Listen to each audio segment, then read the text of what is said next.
नाज़रीन, अवामी न्यूज़ में ख़बरनि जो सिलसिलो जारी है। इन वक्त असीं तव्हांखे खिपरो में ख़बर ॾींदा हलूं त खिपरो में 3 डॉक्टर गौरी अमर खत्री मेमोरियल हिकु रोज़ा फ्री मेडिकल कैंप औरतुनि जे लाइ CNG रोड ते क़ाइमु करण ज़नाना अस्पताल ऐं वहम घर में लॻाई वई है, जंहिंमें डॉक्टर पूनम खत्री आयल औरतुनि मरीज़नि जो मुफ़्त मुआइनो करे मुफ़्त में टेस्टूं कयूं वयूं आहिनि। औरतुनि जे लाइ लॻायल मुफ़्त मेडिकल कैंप में 200 औरतुनि जो मुआइनो करे खेसि मुफ़्त में दवाऊं ॾिनियूं वयूं आहिनि। इन मौके ते डॉक्टर पूनम सागर खत्री साफ़िन खे मुफ़्त मेडिकल कैंप बाबति ॿुधाईंदे चयो आहे त मेडिकल कैंप में गुर्दनि ज़नाना बीमारियुनि समेत ॿिनि बीमारियुनि जो इलाज कयो वेंदो आहे। हर महीने फ्री मेडिकल कैंप लॻाई वेंदी। जेके रहमत थी आहे ॾाढी सुठे नमूने थी रही आहे। इलाही पेशेंट जो रश सुठो आहे ऐं पेशेंट जाम सुठे नमूने अचनि पिया, ॾेखारनि पिया। पर हलूं पिया ॾिसूं पिया, जेतिरा थी सघे मैक्सिमम कोशिशि कंदासीं कि अवाम खे फ़ाइदो ॾियूं ऐं जेतिरा वधि पेशेंट ॾिसी सघियासीं ओतिरा ॾिसंदासीं। घणियूं बीमारियूं जेके आहिनि वधीक स्किन जे हींअर अॼु जेके मोस्टली आहिनि स्किन प्रॉब्लम सां गॾु पेशेंट काफ़ी आहिनि। ठीकु आहे न, स्किन प्रॉब्लम आहे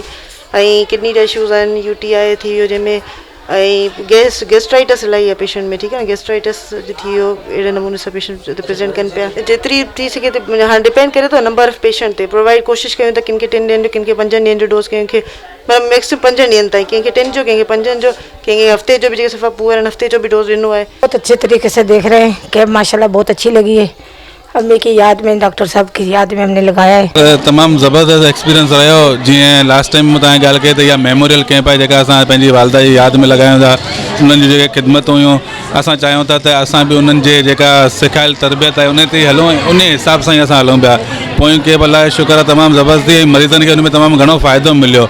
ऐं जॾहिं फॉलोअप आयो उन्हनि जो त असांखे उन में ख़बर पई त वाक़ई मरीज़ चाहिनि था त अहिड़े नमूने जा जेके प्रोग्राम हुजनि उनखे रिलीफ मिले जंहिं मां उहे थींदा रहनि। तंहिं करे असां वरी कोशिशि कई त वधीक देरी न ॾियूं, महीनो ई असां मरीज़नि खे ॾिनो त महीने जे अंदरि जीअं उन्हनि पोएं महीने कोर्स खाधो उन्हनि खे फ़ाइदो थियो, इन महीने वरी उहो फॉलोअप लाइन त उन्हनि जी रिज़ल्ट तमामु सुठी आहे। उन्हनि जो पंहिंजो बि उहे पाण सेटिस्फाइड आहिनि, मुतमिन आहिनि। मज़ीद खबरों और तफसीलात के लिए विजिट करें हमारी वेबसाइट www.awamiNewsHD.com।